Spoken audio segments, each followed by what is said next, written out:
हम छोटे समूहों के विषय में बात कर रहे हैं और हम बात कर रहे हैं कैसे छोटा समूह हमारी सहायता करता है कि हम वह बन सकें जो प्रभु हमें बनाना चाहता है।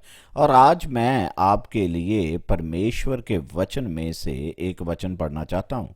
यह प्रेरितों के काम में है कि वह रोटी तोड़ने, प्रेरितों की शिक्षा में, संगति करने में और प्रार्थना में लगे रहे। और आगे लिखा है, प्रभु का भय उन सभी लोगों पर छा गया और प्रेरितों के हाथों से बहुत बड़े बड़े चमत्कार होते थे।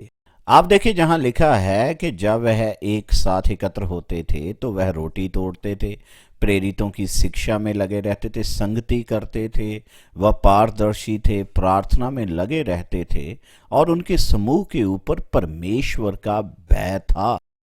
आप देखें, वहां पर उनके छोटे समूह में परमेश्वर का वह आदर करते थे। उस छोटे घरों में वह परमेश्वर का आदर करते थे। वह परमेश्वर को उसकी शक्ति में देखते थे, परमेश्वर को उसके वैभव में देखते थे, उसकी पवित्रता में देखते थे और उनके ऊपर परमेश्वर का भय छाया हुआ था। और आप देखें, यही तो छोटे समूह का उद्देश्य है। हम देखते हैं कि छोटे समूह में वह परमेश्वर के वैभव, उसकी स्तुति और उसकी बड़ाई को देख सकते हैं। छोटे समूह का उद्देश्य यही है कि हम परमेश्वर का आदर ऐसे करें जैसे कभी नहीं हुआ है।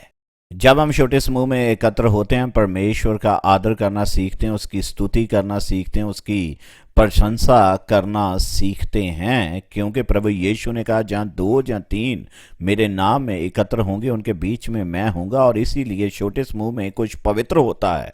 मैं आपको बताना चाहता हूं कि मेरे लिए वह स्थान जहां पर मैं अपने दोस्तों के साथ मिला करता था और हम प्रार्थना किया करते थे, वह स्थान बहुत ही विशेष है। और अब भी जब भी मैं अपने शहर वापस जाता हूं तो मैं उस स्थान पर जाता हूं, क्योंकि वह मेरे लिए बहुत ही विशेष है। क्योंकि मुझे परमेश्वर का आदर याद है जो उस स्थान पर था, परमेश्वर की महिमा जो उस स्थान पर थी। और मैं आज आपसे विनती करता हूँ, आप भी ऐसे करें।